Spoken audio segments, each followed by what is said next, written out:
Hello and welcome back. Hi. Today's lesson is lesson number 8. Sis, would you read that for us, please? Yes. Thank you. Lesson number 8 is my mind is preoccupied with past thoughts. I wonder how preoccupied our mind is with past thoughts, yeah? Anyway, this idea, of course, this idea is, of course, the reason why you see only the past. No one really sees anything. What? Yeah, I'm just, this is big. Yeah, so please forgive me for pausing a bit here. No. Okay. Great. He sees only his thoughts projected outward. Wow. The mind's preoccupation with the past is the cause of the misconception about time from which your seeing suffers. So we have a misconception about time. We see only the past, right? Yes. Total misconception about time. Your mind cannot grasp the present, which is the only time there is. It therefore cannot understand time and cannot, in fact, understand anything.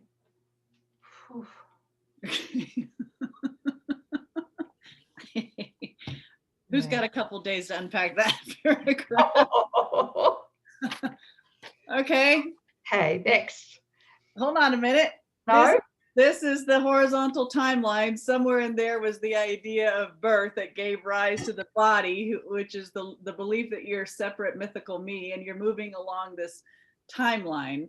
But, you know, in the eternity that God is, there's only the infinite all. God is infinite and eternal. So there is no time. Where do you pick a starting and an ending time in the eternal? Right? Okay, difficult for the mind to grasp, but this is what we did. We tried to post a stake in the infinite and say, this is the beginning of time, and we go this way across a horizontal timeline. And so our mind is constantly pulling that past forward, and again, covering our present perception with past thoughts. And what is that? That's a defense against the only place where we intersect with our holiness. So if there's only in infinite, in eternity, the only time is now. And only in the now can we experience a holy instant where we remember our nature, our identity. If that moment, the now moment, is obscured with past thoughts, we can never access that instant where truth can return to our awareness. So preoccupation with past thoughts, worrying about the past, lamenting the past, feeling guilty for the past, consumes the mind so that it's not present here for the miracle. So just want you to recognize that. A busy mind is an absolute defense against any light permeating your awareness. Go ahead. Well said. Thank you. Very helpful. There's a lot to talk about and unpack around this, but that's coming. Yes. One small step at a time. Yeah. One giant leap. Yeah, right. Yeah. Okay. So paragraph 2 of lesson number 8. The one wholly true thought one can hold about the past is that it is not here. That's a big statement. The past is not here, all right? To think about it at all is therefore to think about illusions. Very few have realized what is actually entailed in picturing the past or in anticipating the future. the mind is actually blank when it does this, because it is not really thinking about anything, anything real. Wow, that's big. Yeah. Okay. So all our thoughts is either lamenting the past and then projecting that onto our future and being fearful of the future so that we don't reenact the past. And we'll get to that. Well, actually, that's what we're doing when we drag the past forward. But anyway, again, yes, notice your thoughts. Notice how often you're stuck in a past. Like if you're just daydreaming, it's usually about the past, or you're concerned about tomorrow, but we're never actually here. Good. Thank you. Paragraph 3. The purpose of the exercises for today is to begin to train your mind to recognize when it is not really thinking at all. While thoughtless ideas preoccupy your mind, the truth is blocked. Recognizing that your mind has been merely blank, rather than believing that it is filled with real ideas, is the first step to opening the way to vision, meaning inner vision, all right? Or as Jesus calls it later on, Christ vision. So, Christ vision is not something that we see through the body's eyes. It's something that we see through our holy self, inner vision. Yes. Yeah. The exercises for today should be done with eyes closed. This is because you actually cannot see anything, and it is easier to recognize that no matter how vividly you may picture a thought, you are not seeing anything. With as little investment as possible, search your mind for the usual minute or so, merely noting the thoughts you find there. Name each one by the central figure or theme it contains, and pass on to the next. Introduce the practice period by saying this: I seem to be thinking about, and fill in the blank, right? Dinner. Oh, Yeah. sorry. What's that? I said dinner, and then I said, I'm sorry. Are you thinking about dinner? I seem to be thinking. Early. Okay.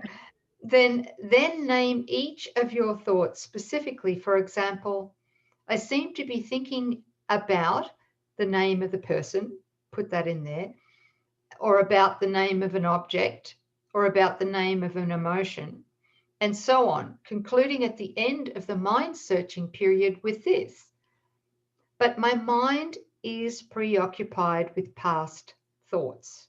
So that's the concluding statement once we've reviewed all of the meaningless thoughts that we have in our mind, and we come back to, but my mind is preoccupied with past thoughts.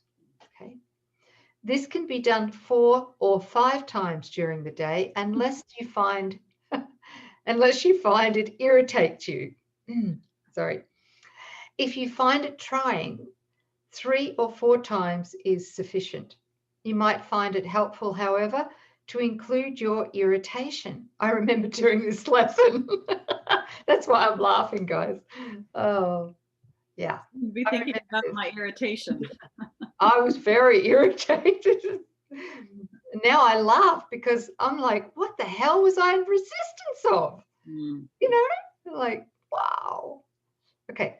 So you might find it helpful, however, to include your irritation, which I did, or any emotion that the idea for today may induce in the mind searching itself.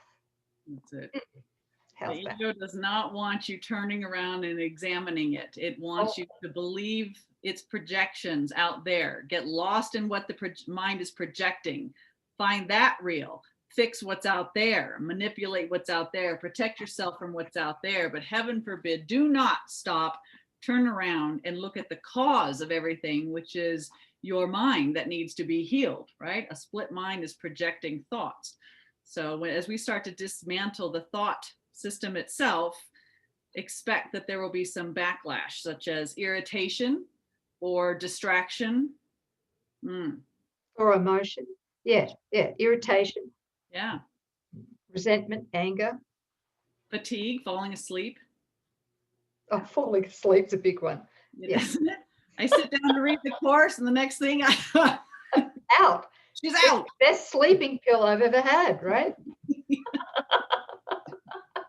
I'm telling you. Oh, that's funny. Well, thank you. Okay. Yeah. The ego's resistance to the truth, to the light. Yes. You know, it wants to keep its darkness for as long as it can. That's what perpetuates the idea of time. And yes. so, beautiful. Thanks, sis. Thank thank you. you.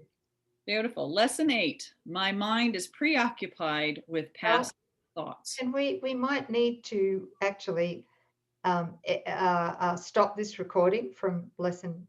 Oh, which? Sorry, oh guys, I'm off with the fairies. We're on lesson number 8. Yes. Say lesson 8. Yes. Okay. So I heard lesson 9. Lesson 8. My mind is preoccupied with past thoughts. So we're going to go sign off, and we're going to come back and do lesson 9. Okay. Thanks, sis. We're going to change our clothes? Nope. We're just going to sleep in them, wake up tomorrow, and do it again. Okay. Bye. Bye.